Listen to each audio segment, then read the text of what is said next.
Oh yes, welcome to 2025. And His Excellency Mr. Peter Obi is at it already. He has paid visits, like in our last video, to a healthcare as well as an IDP camp in Abuja. And he has made some visits to some prominent Nigeria this year already, as well as the poor of the poorest, and even looking at the situation bordering Nigerians as a whole.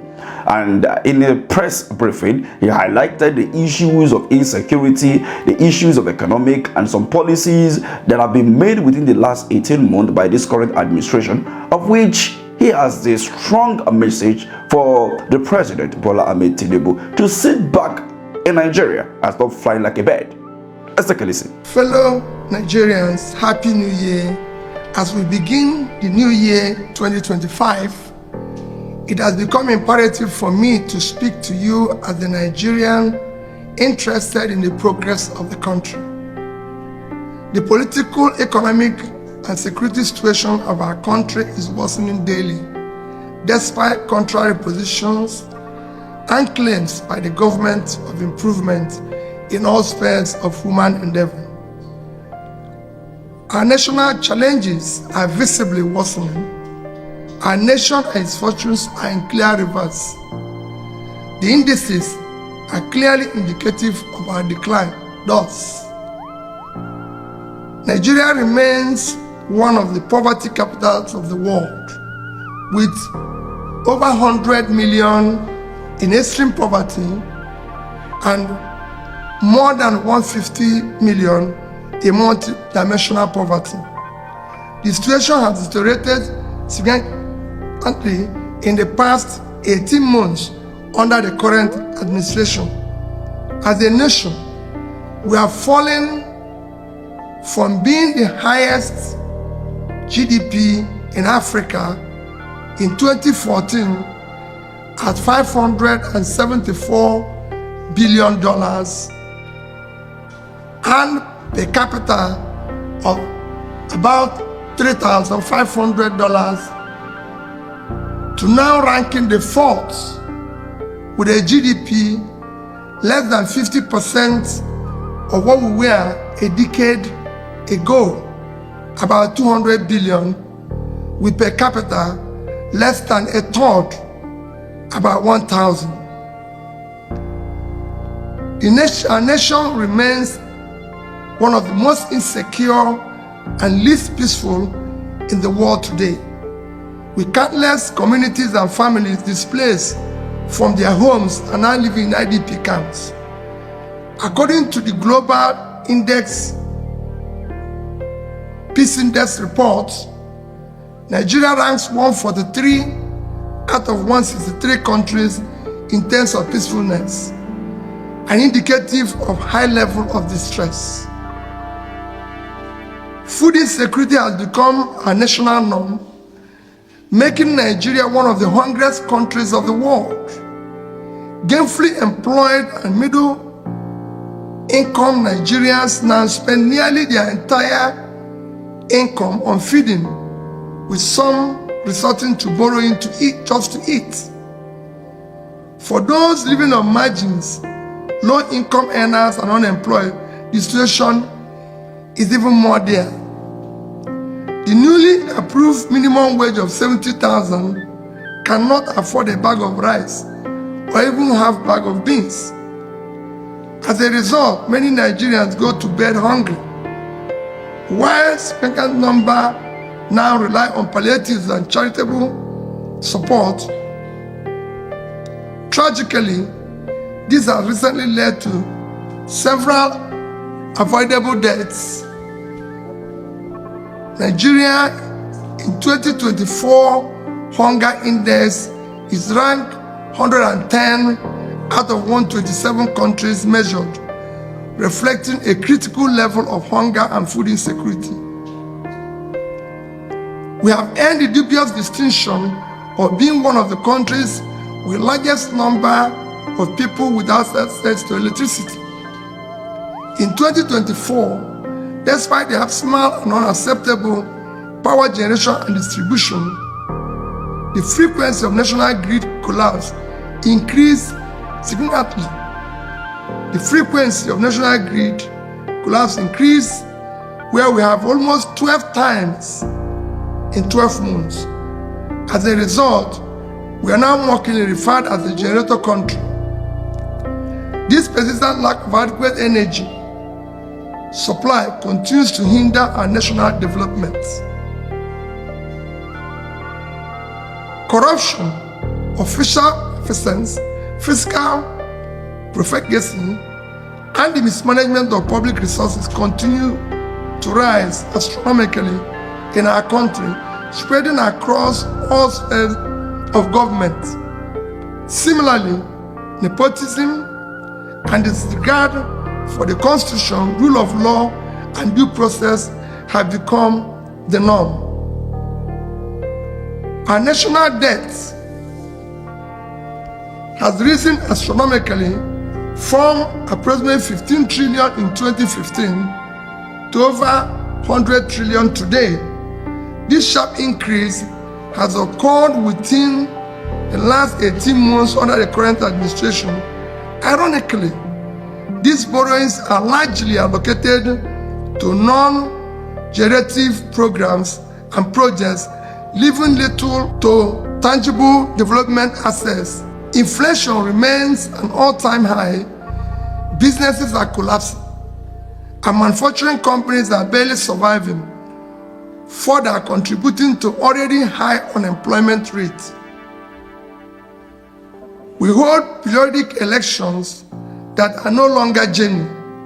Our electoral process are visibly flawed, lacking transparency and credibility. Although Nigeria is a democratic country, the electoral process falls far below acceptable standards, with the people's vote often not counted. Suggestions on the way forward. From all indication, Nigeria urgently needs selfless and exemplary leadership across the three arms and tiers of government. However, this much needed exemplary leadership must begin from the top. Since the ultimate responsibility lies with the president, I will direct my attention to him. Mr. President, Present-day Nigeria aligns closely with Dr. Martin Luther King powerful words. We are now confronted with fierce urgency of now. This is no time for apathy or complacency. This is time for vigorous and positive actions. Because we all love Nigeria and desire its prosperity, I would like to suggest some actions I will have personally approached differently. It is time to confront our national problems boldly, decisively, with a sense of urgency, and I suggest as follows.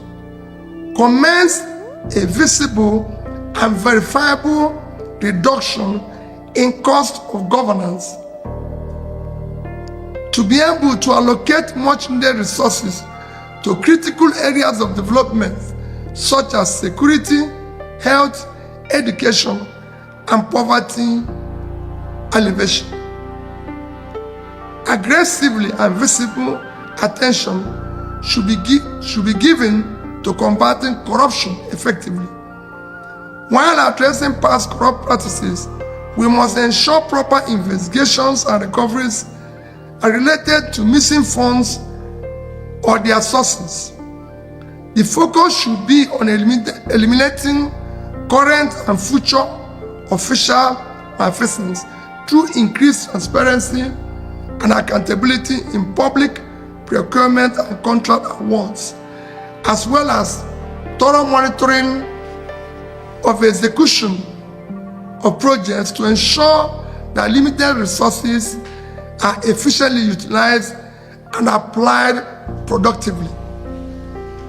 All future borrowings must be tied to regenerative investment and visible, productive assets that will benefit the nation.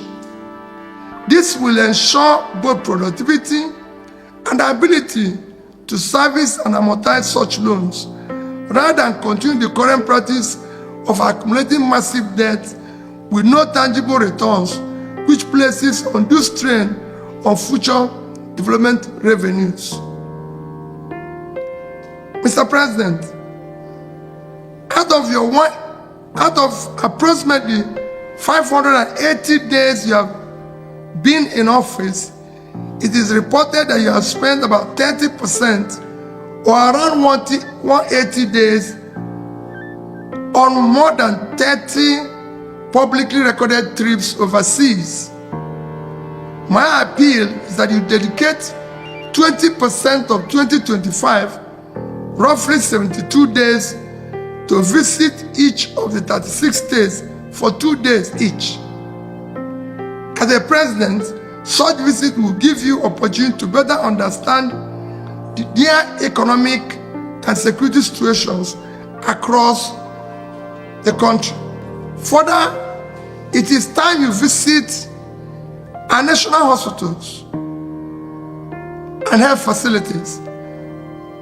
You may consider, for example, that your next medical examination be conducted in one of our national hospitals or regional federal medical centers, such as FMC in Sokoto, Birnin Kebbi, Calabar, Umuahia, Akure, among others.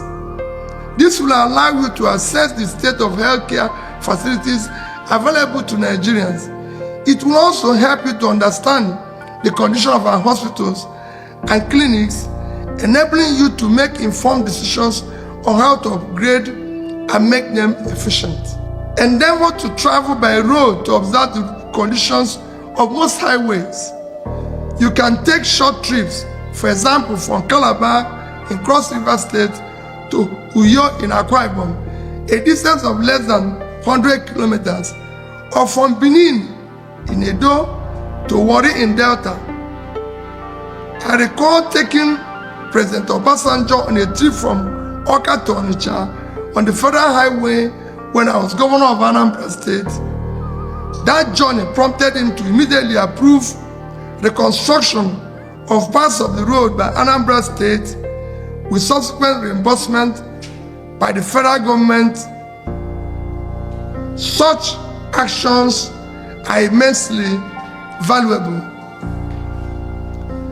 Make both impromptu and planned visits to our tertiary institutions where our children and future leaders are being trained. This is essential to familiarize yourself with the available infrastructure, facilities, and amenities. This visit will provide valuable insights into whether the resources of the Tertiary Education Trust Fund are being utilized optimally, and what is needed to sustain education is being implemented. I recall President Shagari visiting University of Nigeria, Nsukka, when I was a student there, and telling us, I've seen the facilities myself, and I assure you of my intervention.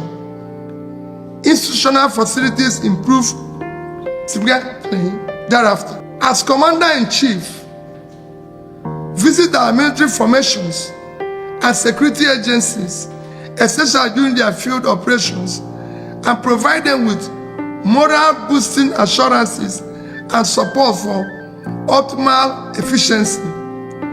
Reiterate that they and their families will always be taken care of. Mr. President, many Nigerians are refugees and exiles in their own country. Visit the IDP camps and assure Nigerians that they will soon be returned to their communities, that they are working hard to restore peace and normalcy in different parts of the country.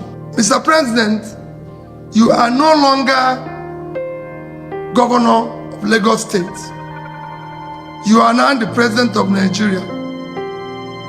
Therefore, consider spending your holidays in different parts of the country.